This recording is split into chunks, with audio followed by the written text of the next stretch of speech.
নমস্কার। রাধেকৃষ্ণ রাধেকৃষ্ণ রাধেকৃষ্ণ। আজকে আমি শ্রীমদ্ ভগবত গীতার প্রথম অধ্যায়ের কিছু অনুবাদ পাঠ করব। বংশ নষ্ট হলে বংশের যে ধর্ম বা আচার ব্যবহার চিরকাল চলিয়া আসিতেছে তাহা লোপ পায়। কুলধর্ম নষ্ট হলে অধর্ম পাপ আসিয়া সমস্ত বংশ নষ্ট করে।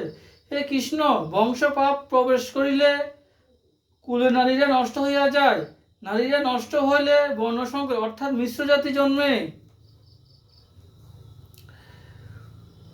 বংশে বর্ণসংকর জন্মিলে যারা বংশ নাশ করে তাহারা নরকে যায়। তাহাদের পূর্বপুরুষেরও শ্রাদ্ধ তর্পণ লোপ পাওয়ায় নরকে যান। যাহারা বংশ নাশ করে তাহাদের দোষে বর্ণসংকর হয় এবং বর্ণসংকর হওয়ার ফলে জাতি ধর্ম আর কুলে ধর্ম নষ্ট হইয়া যায়।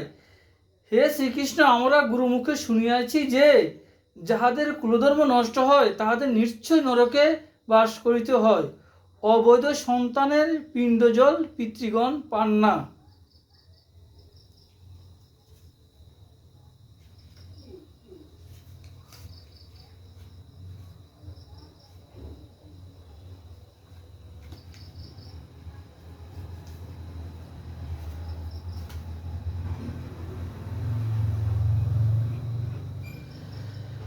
এখন আমি গীতা মাহাত্ম্য পাঠ করব।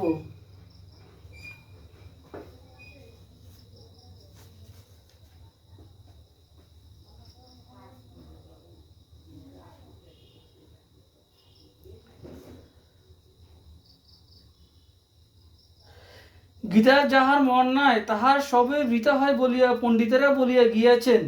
তাহার গুরুকে দিক, তাহার ব্রত নিষ্ঠা তপস্যা সুনাম এসবই দিক।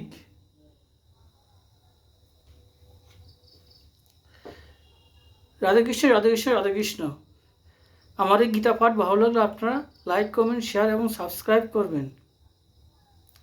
শ্রী শ্রী রাধেকৃষ্ণ গোপাল শ্রীমদ ভগবত গীতা কি জয়। শ্রী শ্রী রাধেকৃষ্ণ গোপাল শ্রীমদ ভগবত গীতা কি জয়। শ্রী শ্রী রাধেকৃষ্ণ গোপাল শ্রীমদ ভগবত গীতা কি জয়।